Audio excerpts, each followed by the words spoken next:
Assalamualaikum warahmatullahi wabarakatuh. Perkenalkan, nama saya Rina Fauzia. Saya akan menjelaskan tentang Isra wal Mi'rajnya Nabi Muhammad sallallahu alaihi wasallam. Peristiwa Isra Mi'raj Nabi Muhammad sallallahu alaihi wasallam terjadi pada tanggal 27 Rajab 621 Masehi. Dari peristiwa ini dapat kita ambil hikmahnya, mulai dari bukti kekuasaan Allah Subhanahu wa taala sampai alasan kenapa kita diwajibkan untuk melaksanakan sholat 5 waktu. Apa itu Isra Mi'raj dan mengapa Isra Mi'raj bisa terjadi? Berawal dari kesedihan Rasulullah SAW yang mendapat ujian yang sangat berat, bahwa pada dahulu kala dakwah Rasulullah SAW ditolak oleh penduduk Taif. Kemudian meninggalnya dua tokoh besar, yaitu paman Rasulullah SAW yaitu Abu Thalib, dan 3 hari kemudian disusul oleh istri Rasulullah SAW, Sayyidah Siti Khadijah.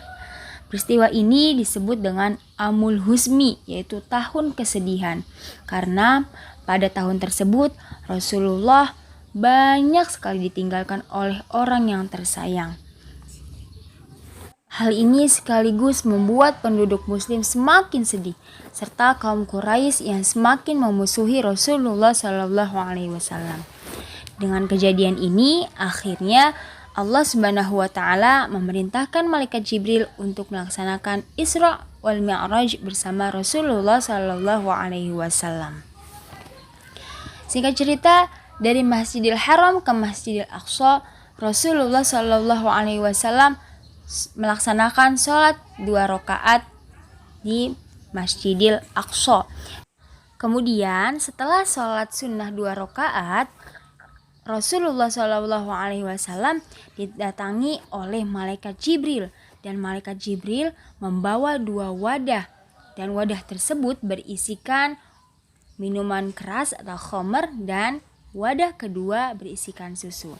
Kemudian Rasulullah SAW ditawarkan oleh malaikat Jibril, dan Rasulullah memilih wadah yang kedua yang berisikan susu. Kemudian malaikat Jibril menjelaskan, "Ya Rasulullah, kamu memilih fitrah, yaitu agama Islam." Isra adalah perjalanan Nabi dari Masjidil Haram ke Masjidil Aqsa, sedangkan Mi'raj dari Masjidil Aqsa ke Sidratul Muntaha.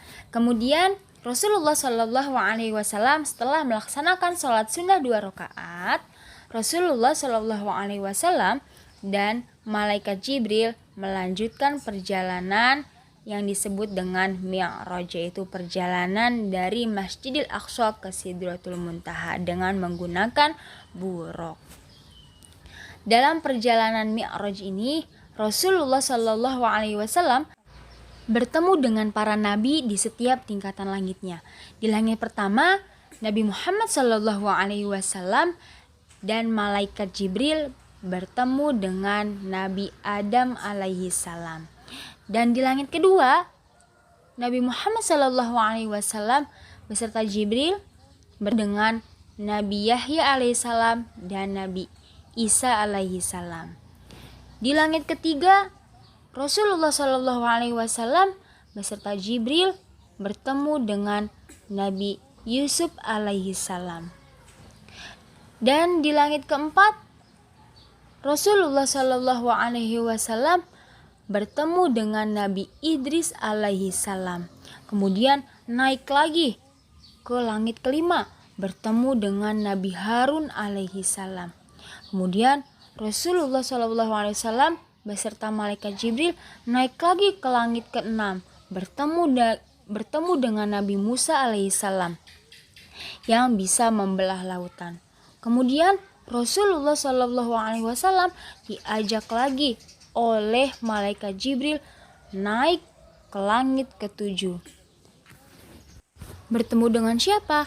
Bertemu dengan Nabi Ibrahim alaihi salam, yaitu bapaknya Nabi Ismail atau suaminya dari Siti Sarah dan Siti Hajar. Dan kemudian ketika Nabi Muhammad SAW dan malaikat Jibril bertemu dengan Nabi Ibrahim sedang bersandar di Baitul Ma'mur.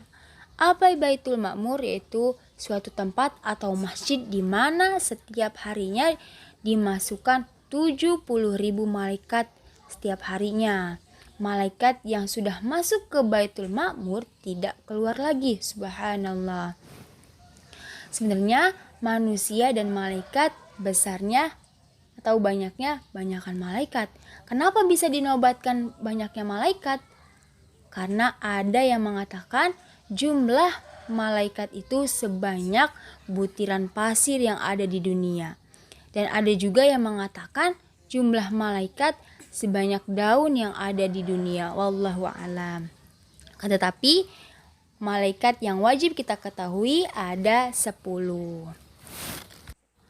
Kemudian di Sidratul Muntaha selain ada Baitul Ma'mur, ada juga pohon yang sangat besar, di mana daunnya seperti telinga gajah yang sangat lebar, yang sangat besar. Kemudian malaikat Jibril dan Nabi Muhammad SAW melihat ada seseorang yang menaiki kuda yang mengelilingi pohon tersebut menggunakan kuda. Orang tersebut selama 70 tahun tidak keputaran atau tidak nyampe-nyampe untuk memutari pohon tersebut yang sangat besar sekali. Dan daun pohon tersebut itu ada nama-nama orang yang sejak Nabi Adam sampai sekarang. Kemudian kalau misalkan daun tersebut jatuh, itu menandakan seseorang itu akan meninggal. Kemudian Nabi Muhammad SAW dan malaikat Jibril menuju ke langit ketujuh, ke Sidratul Muntaha. Malaikat Jibril masih bisa nganterin, masih bisa menemani. Pas sudah sampai Sidratul Muntaha, malaikat Jibril tidak sanggup untuk menemani Rasulullah SAW ke langit yang lebih tinggi lagi, karena malaikat Jibril akan terbakar karena bukan alamnya lagi. Kemudian Rasulullah SAW sendirian. Singkat cerita, Rasulullah SAW menghadap langsung oleh Allah Subhanahu wa taala. Ketika menghadap Allah Subhanahu wa taala, Rasulullah SAW ketakutan sampai badannya menggigil. Akhirnya Allah Subhanahu wa taala yang Maha Tahu menciptakan yang menyerupai Abu Bakar As-Siddiq. Ketika itu muncul suara dan muncul cahaya. Ketika itu terjadilah percakapan antara Rasulullah SAW dan Allah Subhanahu wa taala. Dan Rasulullah SAW ketika menghadap Allah Subhanahu wa taala, Rasulullah mendapat perintah sholat sebanyak 50 waktu. Di mana perintah sholat adalah sebuah sarana untuk mengabdikan diri kepada Allah Subhanahu wa taala. Dan setelah berdialog dengan Sang Pencipta, Rasulullah SAW melanjutkan perjalanannya untuk kembali ke kota Mekah.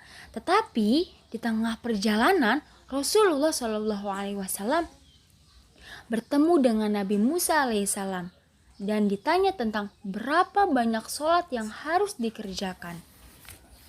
Nah, dan Rasulullah SAW menjawab 50 waktu wahai Nabi Musa.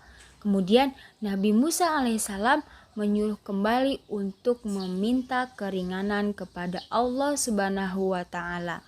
Dan Rasulullah SAW pun kembali bertemu dengan Allah Subhanahu wa taala untuk meminta keringanan.